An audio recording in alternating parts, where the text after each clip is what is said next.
بسم اللہ الرحمن الرحیم وقل رب زدنی علما۔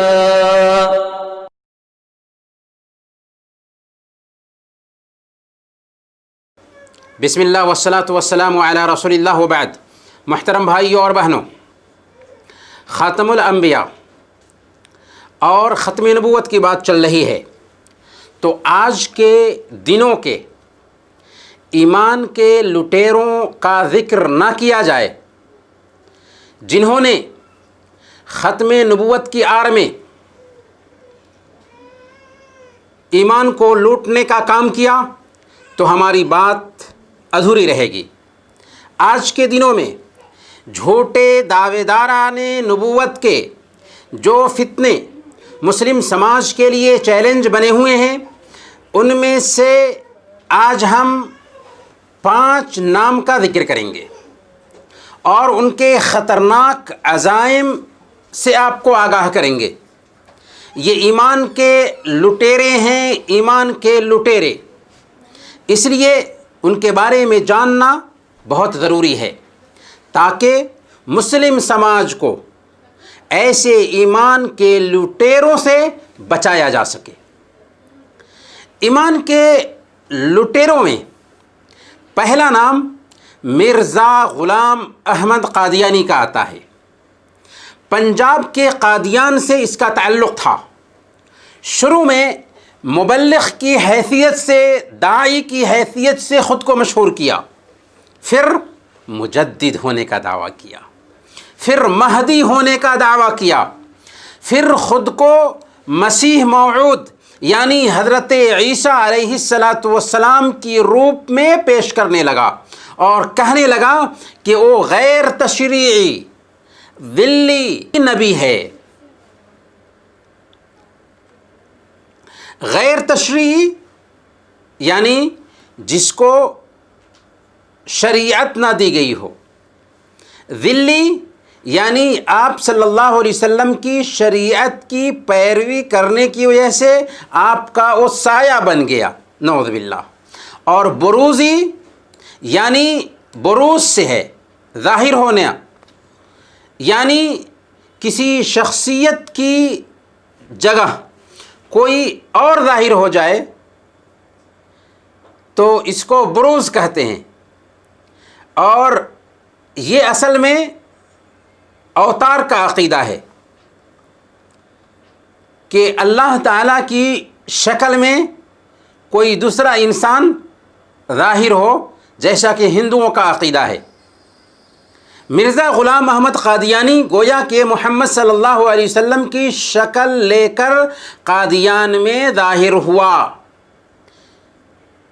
یہ عقیدہ بروزی عقیدہ کہلاتا ہے۔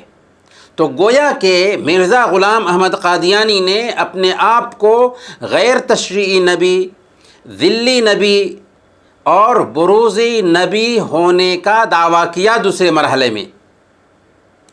تیسرا مرحلہ جب آیا مرزا غلام احمد قادیانی کا، تو اس نے خود کو شریعت والا نبی بتلایا، یعنی صاحب شریعت نبی ہونے کا دعویٰ کیا۔ اپنی کتاب نزول المسیح صفحہ نمبر 96 میں خود کو محمد صلی اللہ علیہ وسلم سے بھی افضل لکھتا ہے۔ وہ لکھتا ہے کہ محمد میں اور ہمارے میں بڑا فرق ہے، کیونکہ مجھے تو ہر وقت خدا کی تائید اور مدد مل رہی ہے، نعوذ باللہ۔ گویا کہ وہ یہ دعویٰ کرتا ہے کہ محمد صلی اللہ علیہ وسلم سے میں افضل ہوں، کیونکہ محمد صلی اللہ علیہ وسلم کو تو کہیں کہیں اللہ رب العالمین کی ظاہر میں فوراً مدد نہیں ملی تھی، لیکن مجھے ہر وقت مدد ہی مدد مل رہی ہے۔ گویا کہ یہ نبی پاک صلی اللہ علیہ وسلم سے بھی خود کو افضل بتاتا ہے۔ سوال یہ ہے کہ قادیانیت کی پیدائش کیسے ہوئی؟ ہندوستان پر انگریزی حکومت کے زمانے میں قادیانی فرقہ وجود میں آیا تھا۔ انگریزوں نے اسے پیدا کیا تاکہ آزادی کی جو تحریک تھی اس کو دبایا جا سکے اور مسلمانوں کے بیچ ایک نیا فتنہ قائم کیا جا سکے، اور مسلمانوں کا تعلق مکہ اور مدینہ سے جو گہرا ہے اس تعلق کو ختم کر کے قادیان سے ان کے تعلق کو جوڑ دیا جائے اور اسلام گڈ ہو کر کے رہ جائے۔ حالانکہ اسلام تو اللہ کا دین ہے جو قیامت کے دن تک غالب ہونے کے لیے آیا ہے۔ چنانچہ مرزا غلام احمد قادیانی دعویٰ کرتا ہے کہ انگریز زمین پر اللہ کے نائب ہیں اور جہاد منسوخ ہو چکا ہے، بلکہ اس پر وحی لانے والا فرشتہ بھی انگریز تھا۔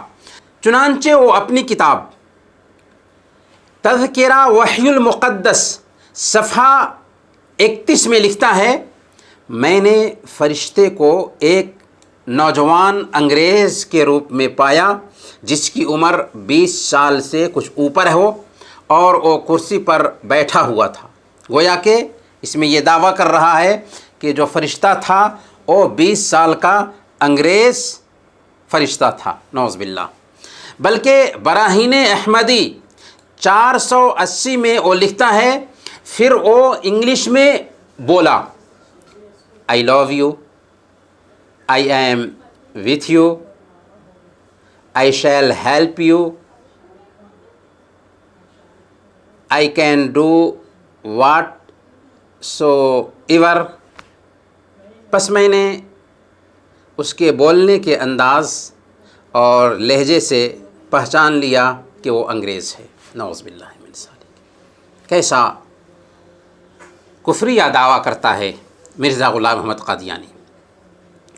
مرزا غلام احمد قادیانی نے نبی پاک صلی اللہ علیہ وسلم کی شان میں آنے والی قرآن کریم میں جو آیتیں ہیں ان ساری آیتوں کو خود اپنے اوپر فٹ کرنے کی کوشش کی، اور اس نے لوگوں کو باور کرایا کہ قرآن کریم میں جو آیتیں اللہ کے نبی صلی اللہ علیہ وسلم کی شان میں اتری ہوئی ہیں وہ ساری کی ساری آیتیں مرزا غلام احمد قادیانی کو خطاب کرتی ہیں، یا مرزا غلام احمد قادیانی ان آیتوں سے مراد ہیں۔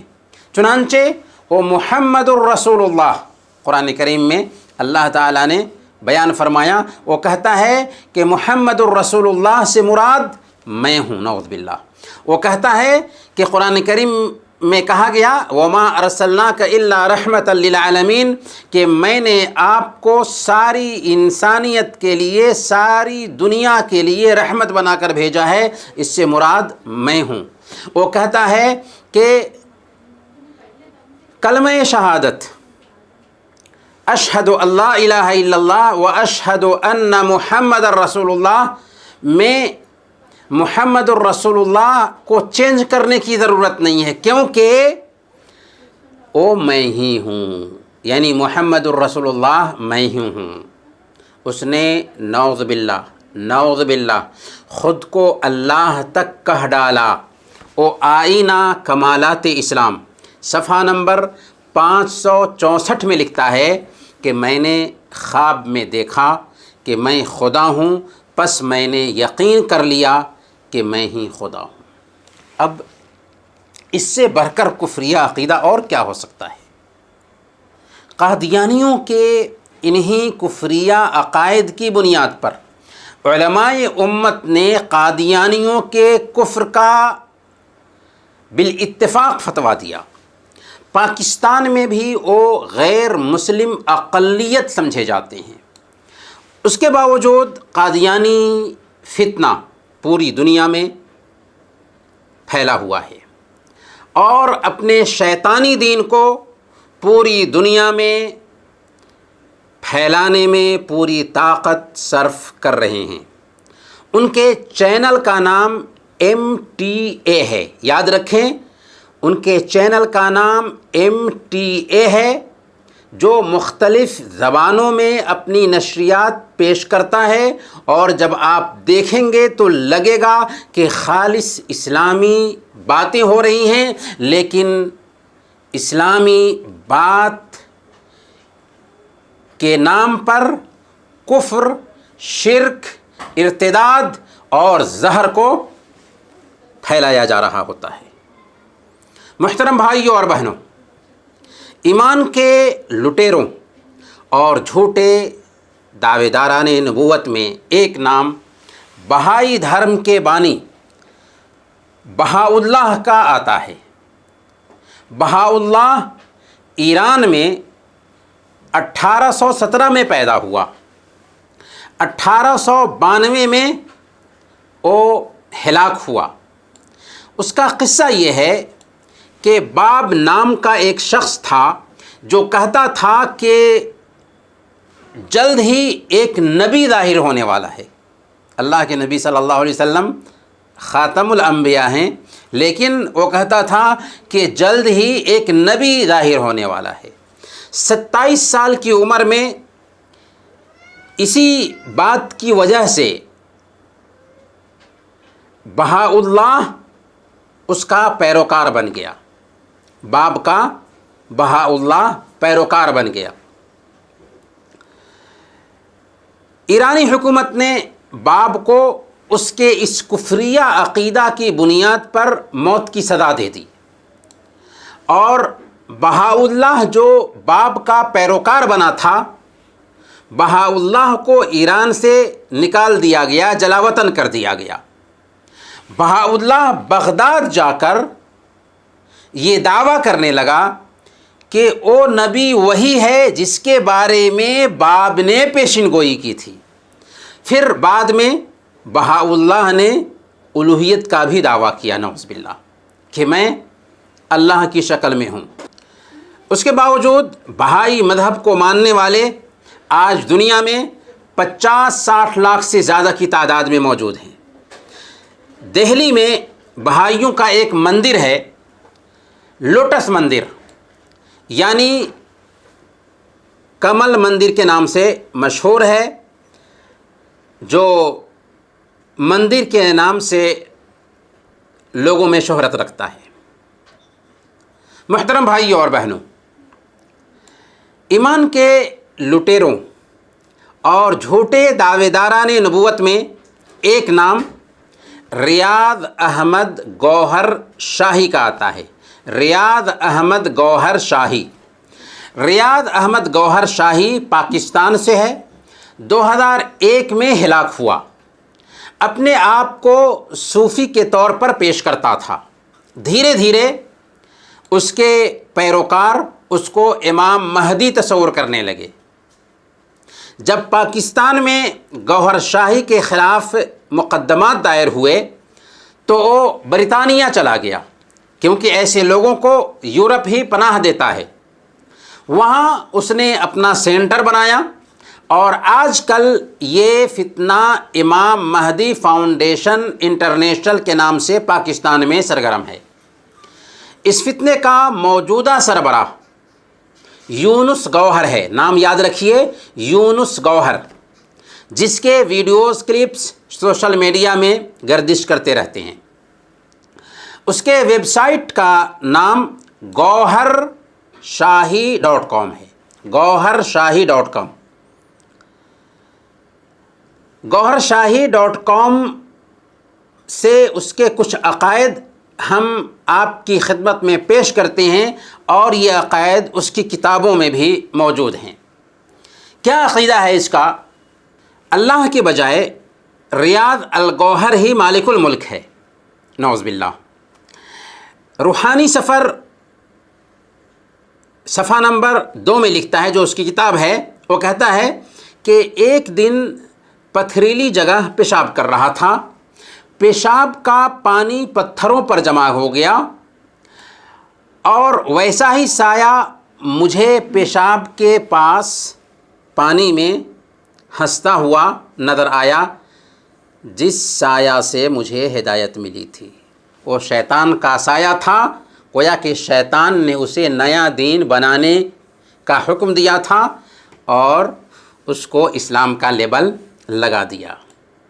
دوسرا عقیدہ اس کا یہ ہے کہ گوہر شاہی کے نزدیک اللہ تعالیٰ شہ رگ سے بھی زیادہ قریب ہونے کے باوجود نعوذ باللہ انسانوں کے اعمال سے ناواقف ہے، لا علم ہے۔ اس کے نزدیک قرآن کریم کے 30 پارے نہیں بلکہ 40 پارے ہیں۔ وہ کہتا ہے کہ شراب پیو جہنم میں نہیں جاؤ گے، اور بغیر کلمہ پڑھے اللہ تک پہنچنا، اللہ تک رسائی ممکن ہو سکتی ہے۔ گوہر شاہی کے تمام مرید گوہر شاہی کے انتقال کو گوہر شاہی کی موت تسلیم نہیں کرتے، بلکہ یہ یقین رکھتے ہیں کہ گوہر شاہی جسم سمیت چھپ گیا ہے اور قیامت سے پہلے پہلے حضرت عیسیٰ علیہ السلام کے ساتھ دوبارہ آئے گا۔ ان کا عقیدہ ہے کہ ریاض الگوہر کا عکس حجر اسود، چاند، خلا، ستاروں اور شیو مندر میں ہے۔ نعوذ باللہ، اس سے بڑھ کر کفریہ عقیدہ اور کیا ہو سکتا ہے؟ گوہر شاہی امام مہدی المنتظر، مسیحا اور کل کی اوتار ہیں۔ کل کی اوتار جو ہندوؤں کے ہاں اوتار کے نام سے بھوشوانیاں ملتی ہیں، اور گوہر شاہی ملعون کی نشانیاں قرآن اور پچھلی کتابوں میں موجود ہیں، گویا کہ وہ اپنے آپ کو نبی ہونے کا دعویٰ بھی کر رہا ہے۔ ان کا موجودہ پیشوا یونس الگوہر کہتا ہے کہ جو شخص گوہر شاہی کو امام مہدی تسلیم نہیں کرتا اسے رب نہیں ملے گا اور نہ ہی ایمان نصیب ہوگا۔ ہم کہتے ہیں کہ جو شخص گوہر شاہی کو امام مہدی تسلیم کر لے وہ ایمان سے ہاتھ دھو بیٹھے گا اور کبھی بھی اس کو رب نہیں مل سکتا۔ یہ ہے گوہر شاہی کا فتنہ، جسے جاننا بہت ضروری ہے تاکہ ہم نئی نسل کے ایمان کو محفوظ رکھ سکتے ہیں۔ ایمان کے لٹیروں اور جھوٹے دعوے داران نبوت میں ایک نام شکیل بن حنیف کا آتا ہے۔ شکیل بن حنیف، یہ نام یاد رکھیں، اور یہ جو بات میں عرض کر رہا ہوں نہایت قیمتی باتیں ہیں، کیونکہ یہ ایمان کے لٹیرے ہیں، اور ایسے لوگوں کو جاننا اور ایسے لوگوں کے فتنہ سے آگاہ ہونا آج کے ڈیٹ میں بہت ضروری ہے، کیونکہ یہ لوگ ہمارے ایمان کا سودا کر رہے ہیں، ہماری نئی نسل کو تباہ اور برباد کر رہے ہیں۔ اس کا دعویٰ ہے کہ وہ امام مہدی ہے اور مسیح موعود ہونے کا بھی دعویٰ کرتا ہے، یعنی عیسیٰ علیہ السلام ہونے کا بھی دعویٰ کرتا ہے۔ اس نے اورنگ آباد کو اپنا ہیڈ کوارٹر بنا رکھا ہے۔ ملک کے مختلف حصوں میں اس نے اپنا خلیفہ پھیلا رکھا ہے۔ ہزاروں کی تعداد میں مسلمان اس کے فتنہ کا شکار ہو کر اسلام سے ہاتھ دھو بیٹھے ہیں، مرتد ہو چکے ہیں۔ وہ امریکہ اور فرانس کو دجال بتاتا ہے، یعنی احادیث میں جس دجال کی پیشن گوئی کی گئی ہے وہ کہتا ہے کہ امریکہ سے کاف الف لیجئے اور فرانس سے شروع کا فا را لکھیے اور دونوں کو ملائیے تو کافر بن جاتا ہے۔ گویا کہ دجال جس کے چہرے پر کافر لکھا ہوگا وہ امریکہ اور فرانس ہے۔ دیکھیے کیسے گمراہی پیدا ہوتی ہے، اور خود کو وہ امام مہدی اور مسیح موعود ہونے کا دعویٰ کرتا ہے۔ اس سے ہم سمجھ سکتے ہیں کہ یہ کس قدر گمراہ کرنے والا انسان ہے۔ آج ضرورت ہے کہ عقیدہ کے مسائل سے لوگوں کو آگاہ کیا جائے۔ امام مہدی رحمۃ اللہ علیہ جو اخیر وقت میں قیامت کے قریب آنے والے ہیں ان کے صفات بیان کیے جائیں اور جھوٹے شکیل بن حنیف کے فتنے کو واضح کیا جائے، تاکہ ہماری نئی نسل ایسے دجالوں، ایسے شیطانوں اور ایسے فریب کاروں کے فریب سے بچ سکے۔ ایمان کے لٹیروں اور جھوٹے دعوے داران نبوت میں ایک نام ان دنوں فیاض بن یاسین نامی انڈر گراؤنڈ بابا کا آ رہا ہے۔ اسے انڈر گراؤنڈ بابا کہا جاتا ہے۔ یہ شخص ہندوستان کے حیدرآباد کا رہنے والا ہے۔ یہ آدمی پریشان حال لوگوں کو ڈاکٹری علاج کرنے سے منع کرتا ہے اور قرآنی صورتوں اور اذکار کا میموری کارڈ بنوا کر انہیں دیتا ہے تاکہ وہ علاج کے بہانے پریشان حال لوگوں کے ایمان کا سودا کرے، ایمان کو لوٹ سکے۔ فیاض کہتا ہے کہ ایمان اصل میں میری پیروی کرنا اور اللہ کی پیروی کرنا ہے، اور جو آدمی یہ دعویٰ کرے کہ ایمان اصل میں میری پیروی کرنا اور اللہ کی پیروی کرنا، وہ دجال ہے، وہ شیطان ہے، وہ طاغوت ہے۔ وہ کہتا ہے کہ میری اطاعت نہ کرنے والے پر گمراہی کا مہر لگ چکا ہے۔ میں کہتا ہوں کہ جو اس کی اطاعت کرے وہ شیطان کا چیلا ہے، وہ ابلیس کا چیلا ہے، وہ دجال کی بات مان رہا ہے۔ ایک عورت نے اس کی باتوں کو جھٹلایا تو اس نے کہا کہ ایمان کا راستہ بتانے والے پیغمبر کو تم نے جھٹلایا ہے۔ گویا کہ وہ دعویٰ کرتا ہے کہ وہ پیغمبر ہے، دعویٰ کرتا ہے کہ اللہ کی طرف سے آنے والے حالات کی اس کو خبر دی جاتی ہے، گویا کہ وہ اپنے آپ کو نبی ہونے کا دعویٰ کر رہا ہے۔ اب سوال یہ ہے کہ ایسے ایمان کے لٹیروں کا حکم کیا ہے؟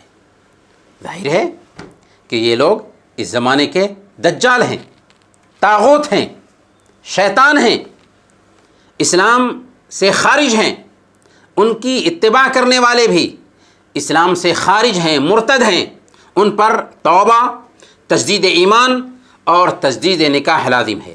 محترم بھائیوں اور بہنوں،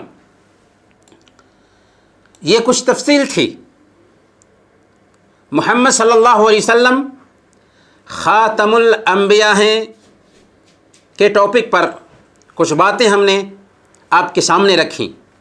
اب بحیثیت مسلمان ہماری ذمہ داری بنتی ہے کہ خاتم الانبیاء محمد صلی اللہ علیہ وسلم کی سیرت کا ہم مطالعہ کریں، اپنے بچوں کے دلوں میں خاتم الانبیاء محمد صلی اللہ علیہ وسلم کی محبت پیدا کریں، خاتم الانبیاء کی تعلیمات پر عمل کریں، آپ کے پیغام کو انسانیت تک پہنچانے کی کوشش کریں۔ آج خاتم الانبیاء محمد صلی اللہ علیہ وسلم کی اہانت اس لیے ہو رہی ہے کہ لوگ محسن انسانیت کو نہیں جانتے، اور ایمان کے لٹیرے اسی لیے ہمارے سماج میں دندنا رہے ہیں کہ ہم نے صحیح معنوں میں اسلام کا پرچار نہیں کیا، پیارے نبی صلی اللہ علیہ وسلم کی تعلیمات کو عام نہیں کیا۔ اس لیے وقت کا تقاضا ہے کہ ہم سوشل میڈیا کے ذریعہ ہی صحیح خاتم الانبیاء کی تعلیمات سے انسانیت کو واقف کرائیں۔ انہی چند کلمات کے ساتھ ہم رخصت ہوتے ہیں اور اللہ رب العالمین سے دعا کرتے ہیں کہ الہ العالمین تو ہم سب کو دین پر قائم رکھنا اور وفات دینا، تو دین پر وفات دینا۔ وصلی اللہ علی نبینا محمد وعلی آلہ وصحبہ اجمعین۔